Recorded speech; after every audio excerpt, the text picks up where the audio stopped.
Hello everybody, welcome to my channel. Today I'm going to show you how to make this top flap gatefold card using the very aptly named Otterly Adorable Designer Series paper and stamp set. So without further delay, let me pop that off to one side and get started. I'm going to bring in the paper trimmer and show you how to do the scoring and cutting from scratch. So the whole piece of cardstock, like I say, so it's 8.5 by 11, and we're going to put it into the paper trimmer at 5.5 and score it. So then what we need to do is line it up at, I'm just going to move the card out of the way so it doesn't impede getting on. So I'm going to line it up at 2 1/8. And what I'm going to do is I'm going to take the cutting blade. I'm actually going to stand up so it will put me a little bit closer to the camera. So if it suddenly sounds like I'm yelling, I do apologize. So I'm going to cut from the bottom to the score line in the middle, or alternatively, of course, you can start at the score line and cut down. And then what we're going to do is we're going to go from the other way, from the score line, and score up. So one side is cut and the other side is scored. So I don't know if you can see the difference there. So then what I need to do is line it back up again at 2 1/8 on the opposite side. So this side is already cut, and we're going to bring in the cutting blade and I'm going to put it in at the score line and cut up to the top. So both of these pieces are cut, and this one, the first one we did, is scored. So let me put the paper trimmer out of the way, sit myself back down, because what we need to do now is we need to cut off these two pieces. And what I'm going to do is I'm going to bring in my snips and I'm going to cut along the score line until that piece comes away. And because we're going to have two pieces of cardstock folded in gatefold style, and this piece is going to come over the top, what I'm going to do is I'm going to cut further down into the card. You'll see why in just a sec. So I'm going to use the score line as a guide, but I'm actually going to cut just, I mean, it's like a 32nd of an inch. It's just a hair's breadth. Just a little bit extra. I don't even know if that shows up. So you can see where there's a little bit extra. I've got the full score line on this piece, and I'll do the same on the other side. So I'm just going to cut slightly 1/32 of an inch more than it needs until that comes away. So now what we'll do is we've got the two pieces cut out of the top and the score line is at this side. So what I'm going to do, actually, no, it's always better. I don't know if you guys know this. When you've scored, you've pressed down into the paper and you've broken the fibers. So it's always better to score towards the lumpy part, not where the valley of the score is. It's always better to fold the other way. Look, I can just see I've got one little pesky little piece where that pulled off. So now wherever the score line is, we're going to fold that in and give it a good press. But those of you who watched my videos before, I'm turning it over for the simple fact that I'm a lefty and it's easier for me to work this way, is not to score both sides, because it depends where in the paper trough it falls. It can really make a difference and leave a little tiny slither of a gap. So the best way to do it is to just fold the second side over so it butts up securely in the middle, and then do it with your bone folder.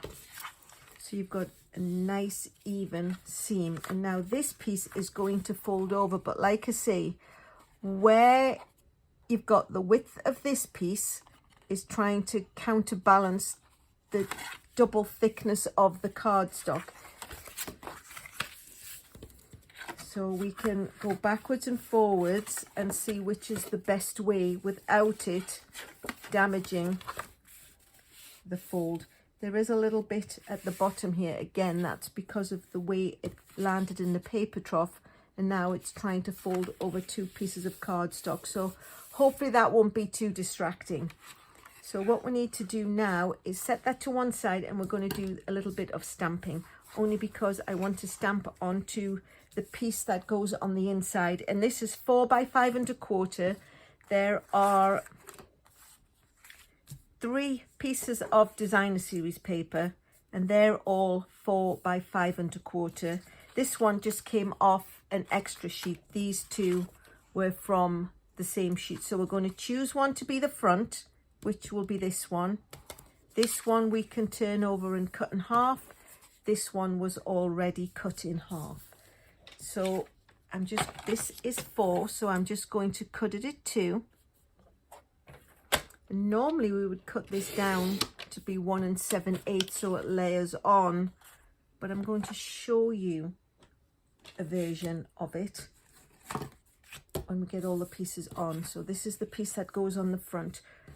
I also cut a banner using stylish shapes out of one of these pieces, and the nice thing about that was this is the piece that came out, and I was able to get 2 banners side by side, and then a little piece of basic white, which is 3/4 inch deep, and it's 1 5/8, I think, or it's 1 something 5/8 and a little extra. But you know, you can adjust the size that you want it to be. So I'm going to bring in a little bit of scratch paper, because I'm going to stamp some goldfish, and I don't want them to be full strength. So this is Calypso Coral ink, and I'm bringing in the goldfish out of the Otterly Amazing stamp set.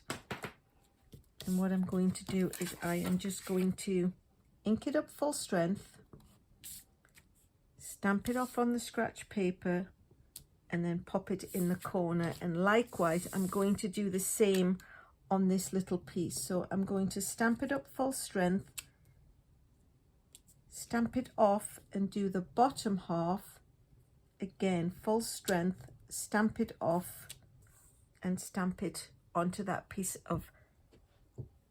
little piece of cardstock. So that's all of the Calypso Coraling done. I'm then going to bring in the Lost Lagoon. The cardstock is Lost Lagoon, so everything coordinates nicely. And then I've got Thinking of You to go in the middle. And I've also got Hello, which I'm actually going to do with Pretty Peacock, just because it's a little bit of a stronger colour and it will ride over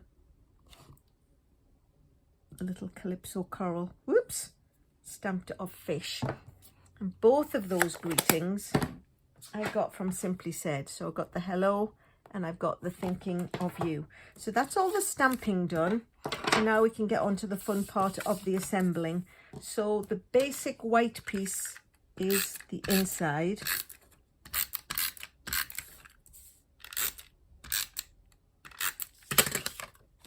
And I can just layer in with the 1/4 inch border around. The 2 watery blue pieces go on the inside.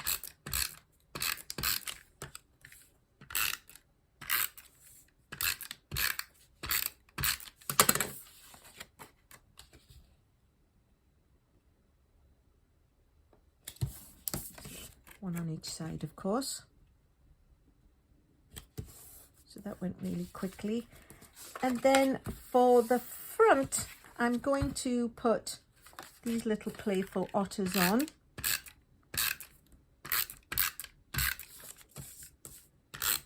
It really is the cutest suite of paper. So it's just a 1/4 inch smaller all around. And actually, while I've got this on, I might as well go ahead and stick these pieces together. Oops, oh no. It's trying to escape. So that just fits nicely into there. And then I'm just going to take a couple of dimensionals.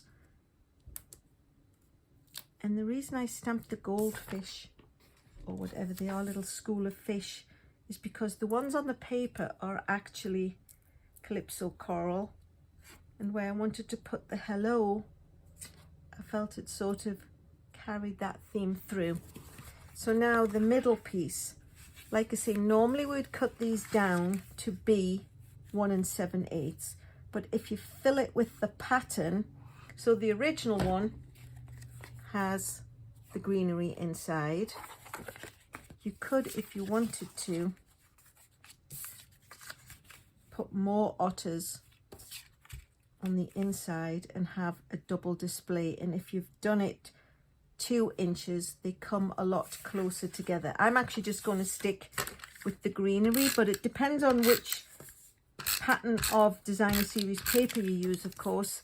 If you wanted to continue a full pattern over on the first inside, you could do that. So I'll just make sure I've got my, nope, I know it's small, but there are some goldfish who have got their heads and their tails on opposite sides of the split.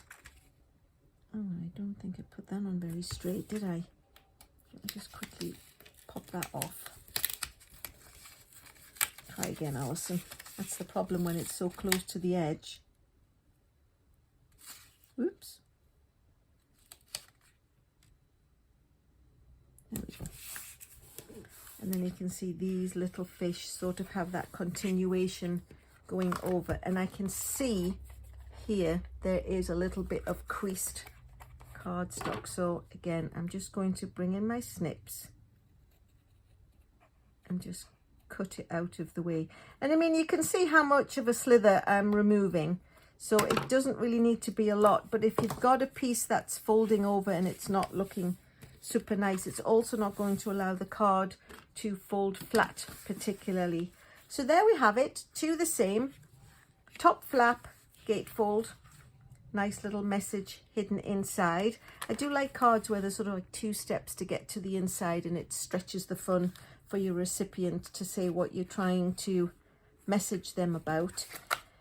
If you like what you've seen, please consider subscribing, give me a thumbs up. I thank you in advance for that. As always, of course, all the directions and dimensions and templates will be on my blog. If you've got a question or a comment, pop those in the box below and I will always get back to you. And in the meantime, thanks so much for watching.